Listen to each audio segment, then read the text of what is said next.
नमस्कार, आप देख रहे हैं युग करवट न्यूज और आपके साथ मैं हूं शोभा भारती। पेश है आज का हमारा न्यूज बुलेटिन। आइए नजर डालते हैं आज की हेडलाइंस पर। अखिलेश यादव का बड़ा बयान, खुलेगी समाजवादी कैंटीन और जनरल स्टोर। गाजियाबाद के पूर्व विधायक सुरेश बंसल का निधन और लोनी में बसपा प्रत्याशी के समर्थकों पर रिपोर्ट दर्ज। सपा गठबंधन ने एक बड़ा दांव चला है।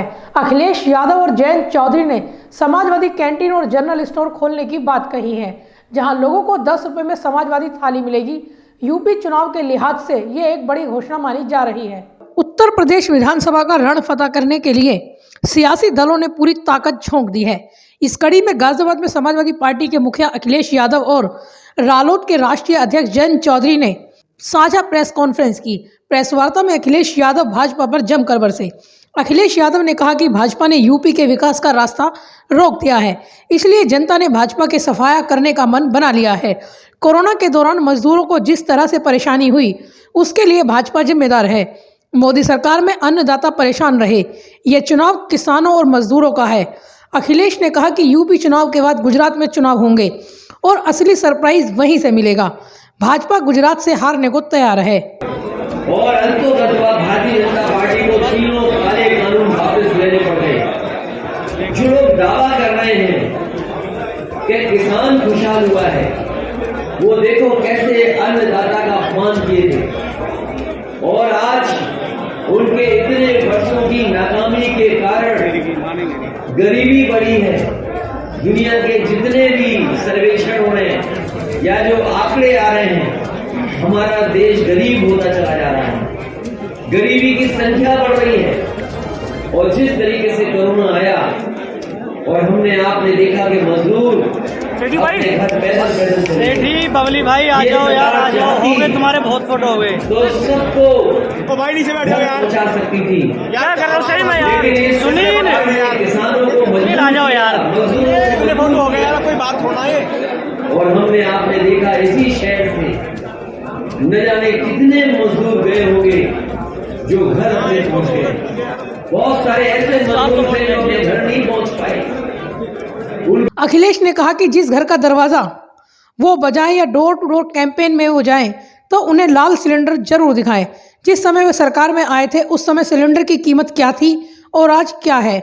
उन्होंने कहा कि 300 यूनिट फ्री बिजली, गन्ने का समय पर भुगतान के साथ गरीबों और वंचितों के लिए समाजवादी कैंटीन शुरू होगी, जहां 10 रुपए में थाली मिलेगी।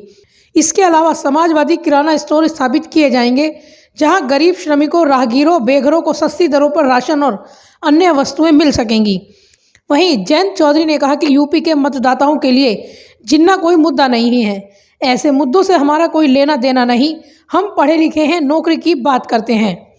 झूठ मुक्त सरकार देंगे। जयंत ने कहा कि यूपी चुनाव में फैसला मतदाताओं को करना है। गाजीपुर बॉर्डर पे जो कुछ भी किसानों ने देखा और सहन किया, वे उनका अपमान नहीं था। वे देश में, गांव में रहने वाले, खेत खलियान में मेहनत कर रहे हर एक किसान और मजदूर का अपमान था। हमें उस अहंकार को चूर करना, और वो पीड़ा, वो दर्द आज भी जिंदा है। कानून वापस हुए हैं, लेकिन जिस तरीके से लखीमपुर में किसानों को कुचला और जो तैयारी 28 जनवरी की शाम को सरकार और सरकारी गुंडों ने कर रखी थी, यही लोनी के भारतीय जनता पार्टी के विधायक की जो मंशा थी, कोई भी किसान बिरादरी से आने वाला व्यक्ति उस बात को भुला नहीं पाया। प्रेस कॉन्फ्रेंस स्थल पर काफी गहमा गहमी का माहौल रहा। इसके बाद अखिलेश यादव और जयंत चौधरी अपने चुनावी रथ पर सवार होकर निकल गए। इस दौरान बहुत बड़ी संख्या में सपा और रालोद कार्यकर्ता यहां पहुंचे थे। ब्यूरो रिपोर्ट, युग करवट न्यूज। गाजियाबाद के लिए एक दुखद खबर है। यहां के पूर्व विधायक रहे सुरेश बंसल का निधन हो गया है। वो पिछले काफी समय से बीमार चल रहे थे। हाल ही में उनको कोविड भी हो गया था। पूर्व विधायक और बसपा के वरिष्ठ नेता सुरेश बंसल का निधन हो गया। वे पिछले कुछ समय से बीमार चल रहे थे। आज करीब 10:30 बजे उन्होंने अंतिम सांसें ली। उनके निधन पर गाजियाबाद में शोक की लहर दौड़ गई।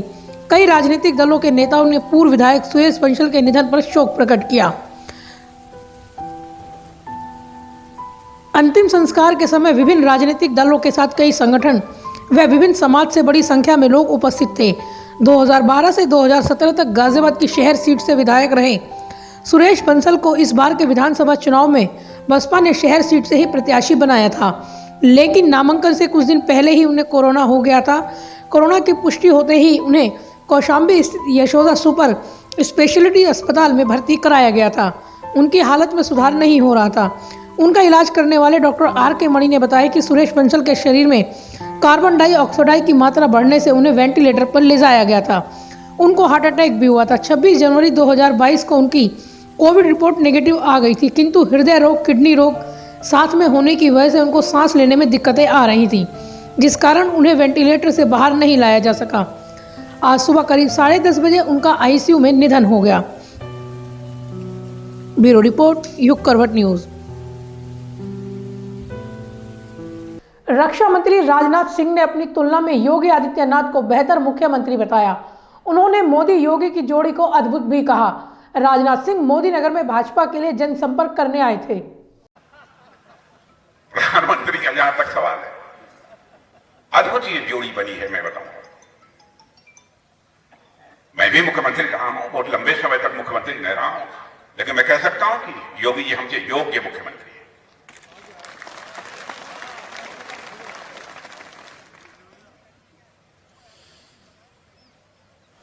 और जो भी मैं कह रहा हूं, सोच समझ कर मैं कह रहा हूं, नाप तोल कर मैं कह रहा हूं। लोनी में बसपा प्रत्याशी के समर्थकों पर एक परिवार को धमकाने का आरोप लगा है। भाजपा प्रत्याशी ने रिपोर्ट दर्ज कराने की मांग को लेकर धरना दिया। पुलिस द्वारा रिपोर्ट दर्ज करने पर ही धरना समाप्त किया गया। लोनी की पूजा कॉलोनी में दलित परिवार के साथ एक प्रत्याशी के समर्थकों द्वारा की गई मारपीट के मामले में भाजपा प्रत्याशी व विधायक नंदकिशोर गुर्जर ने शुक्रवार को धरना दिया। भाजपा प्रत्याशी नंदकिशोर गुर्जर के धरने के बाद पुलिस ने बसपा प्रत्याशी के समर्थकों के खिलाफ रिपोर्ट दर्ज कर ली। कल रात में यहाँ दो समुदायों के बीच में आपस में मारपीट हुई थी और मारपीट को लेकर के थ्रेट की प्रॉब्लम भी थी, जैसा कि इन्होंने बताया। और इन्होंने चौकी पर रात्रि में शिकायत की थी और उस विषय में इनको रिसीविंग भी प्राप्त हुई थी, लेकिन परंतु दिन में इनका आरोप था कि यहाँ पर कोई भी पुलिसकर्मी नहीं आया जांच इत्यादि करने के लिए, और दिन में भी इनको भय दिया गया। तो इस संबंध में इनका FIR पंजीकृत कर लिया गया है और कार्रवाई चल रही है। गिरफ्तारी की टीम बना दिया गया है, उसमें गिरफ्तारी भी करा ली जाएगी। इससे पहले इस मामले को लेकर विधायक व भाजपा प्रत्याशी ने धरना दिया था। विधायक ने आरोप लगाया कि गुरुवार देर रात तक पुलिस ने पीड़ित की तहरीर ही नहीं ली थी। देखिए, पुलिस ने रात ये लोग गए FIR कराने, उस दरिंदे का जो है पकड़ने के बजाय इनको रात बदतमीजी की। मैंने खुद फ़ोन किया, 12 बजे मेरी बात हुई। मैंने फिर मुंशी से बात की, थाने में कोई नहीं था, थाने में एक SSI तक नहीं था। फिर उसके बाद 2 बजे तक ललित शर्मा वहाँ रहे। जब मैंने फिर बात की, उसके बाद बहुत कहने के बाद तब जाके ऐसे उन्होंने रिसीव दी। मुकदमा अब तक दर्ज नहीं हुआ है। मुकदमा दर्ज हो, चौकी सस्पेंड हो पूरी चौकी, और जो अभद्रता की है पुलिस वालों पर मुकदमा दर्ज हो, यानी हम यही रहेंगे। अब हम देखते हैं इनको नरक करा दिया पूरा लोनी सर्किल में।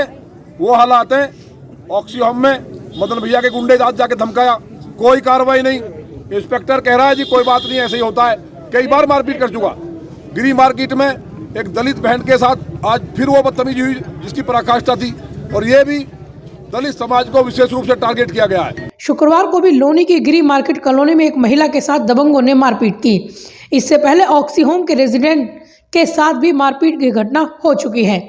ट्रोनिका सिटी थाना क्षेत्र की पूजा कॉलोनी निवासी वीरपाल ने आरोप लगाया कि गुरुवार दोपहर एक प्रत्याशी का प्रचार कर रहे 4-5 दबंग किस्म के युवकों ने उन पर दूसरे प्रत्याशी का प्रचार करने का आरोप लगाते हुए घर में घुसकर मारपीट की। वीरपाल ने बताया कि दबंगों ने परिवार की महिलाओं के साथ भी अभद्रता की। दूसरे प्रत्याशी का प्रचार करने पर देख लेने की धमकी देकर चले गए। विधायक के विरोध के बाद रिपोर्ट दर्ज कर ली गई है। साथ ही स्थानीय चौकी पर तैनात पुलिस कर्मियों के खिलाफ भी जांच बैठा दी गई है। ब्यूरो रिपोर्ट, युग करवट न्यूज। गाजियाबाद के कविनगर क्षेत्र में मादक पदार्थों की तस्करी करने वाले 3 लोगों को गिरफ्तार किया गया है। इनके कब्जे से 60 किलो गांजा बरामद किया गया है। ये जानकारी SP क्राइम ने दी। जनपद गाजियाबाद की क्राइम ब्रांच एवं थाना कविनगर पुलिस द्वारा गाजियाबाद में अवैध रूप से गांजा सप्लाई करने वाले 3 अभियुक्तों को गिरफ्तार किया गया है। इनके पास से भारी मात्रा में गांजा एवं 2 कार बरामद हुई है। इनमें से एक कार मॉडिफाइड थी। जब इस कार के बारे में इन अभियुक्तों से पूछताछ की गई तो उन्होंने बताया ये मेरठ में एक गैराज में अपनी कार को मॉडिफाई कराते थे। इसमें ये कार के पिछली सीट को बॉक्स के रूप में कन्वर्ट कराकर उसमें पुलिस से बचने के लिए गांजा सप्लाई किया करते थे। पुलिस के संज्ञान में जब ये आया तो ऐसे गैराज और मैकेनिक जो कि कार को इस तरीके से मॉडिफाई करते हैं, इनके खिलाफ भी कार्रवाई की जाएगी। इन अभियुक्तों से आगे की पूछताछ में पता पड़ा कि ये 5 लोगों का गैंग है। इनमें से 3 अभियुक्त हमारी गिरफ्त में हैं। बाकी 2 अभियुक्तों को जल्दी गिरफ्तार कर कार्रवाई आगे की जाएगी। कांग्रेस की राष्ट्रीय प्रवक्ता रागिनी नायक हिंडन विहार कॉलोनी पहुंची। यहां उन्होंने कांग्रेस प्रत्याशी संगीता त्यागी के पक्ष में जनसंपर्क किया। इस दौरान उन्होंने भाजपा पर कई आरोप लगाए। हमारी मुहिम में हमारे साथ जुड़िए और इस कुशासन का, योगी सरकार का भांडाफोड़ करिए और हमारी पूरी ये कोशिश रहेगी कि लोगों की असली समस्या, जमीनी मुद्दे उठाए जाएं इस चुनाव में और इस योगी सरकार को हटाया जाए। चुनाव के दौरान अजीब अजीब वाकया हो रहे हैं। अब आगरा में बहा सीट से सपा प्रत्याशी मधुसूदन शर्मा ने जनसंपर्क के दौरान बसपा के लिए ही वोट मांग लिए। उनका यह वीडियो इंटरनेट पर खूब वायरल हो रहा है। प्रोग्राम लगे हैं, आपसे अपील और विनती अनुरोध करने आया हूं कि आप लोग 10 तारीख को होने वाले चुनाव में एक वोट हाथी के बटन पर दबाएंगे। भाजपा के एक प्रत्याशी ने मतदाताओं को खुली छूट दे दी है कि चाहे वो वोट करें ना तो ना करें। प्रत्याशी ने कहा कि वोट के लिए वो घर घर घूमने नहीं जा सकते, लेकिन दरवाजे सोचो कि मैं घूमे तो ये असंभव है। आप वोट करो चाहे ना करो। सहारनपुर के थाना फतेहपुर पुलिस ने हथियार बनाने की फैक्ट्री पकड़ी है।